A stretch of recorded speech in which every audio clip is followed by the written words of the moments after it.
Day of days for America and her allies. Crowds before the White House await the announcement from the President that the Japs have surrendered unconditionally. I have received this afternoon a message from the Japanese government in reply to the message forwarded to that government by the Secretary of State on August 11th. I deem this reply a full acceptance of the Potsdam Declaration, which specifies the unconditional surrender of Japan. In the reply, there is no qualification. Reporters rush out to relay the news to an anxious world and touch off celebrations throughout the country.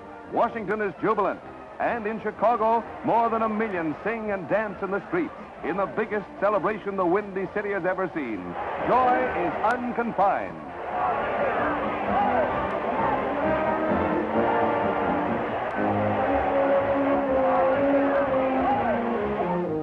It was 4 o'clock Pacific time in San Francisco when the announcement came, and people were quick to leave their offices for an impromptu, spontaneous celebration. But it was in that city's Chinatown where Victory Day was the most joyous.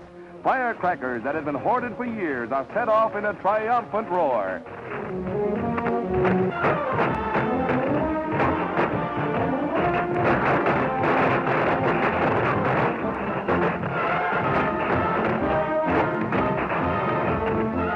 Seattle let loose all the pent-up emotions of 3 years and 8 months of war, and to the victors, the spoils.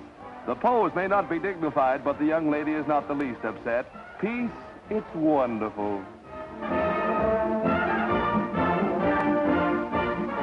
The Navy photographer gives us a preview of Admiral Halsey's ambition to ride the Emperor's white horse through the streets of Tokyo. Their rallying cry is, "Go to it, Admiral," and so say we all of us.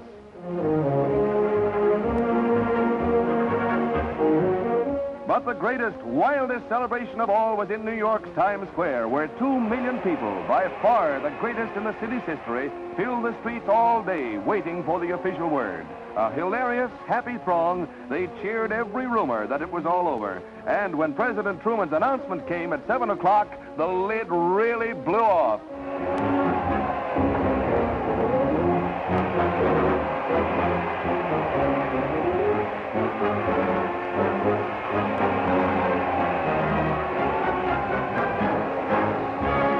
Tens of thousands of proud American flags dotted the square, and as the day wore on, hilarity reached a high peak.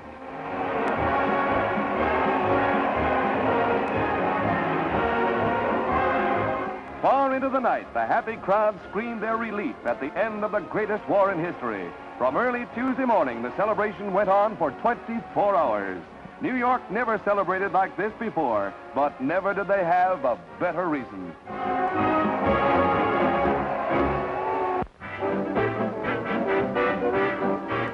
That sign means just what it says.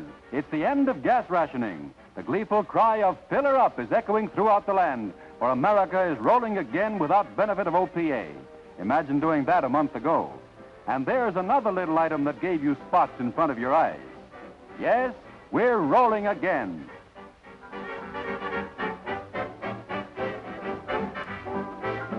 Don't rub your eyes when you see what's coming up. Remember, this is what used to be known as service. Check your tires, mister. How's your oil and water?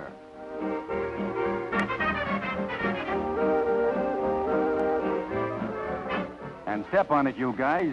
The war's over and we've got places to go.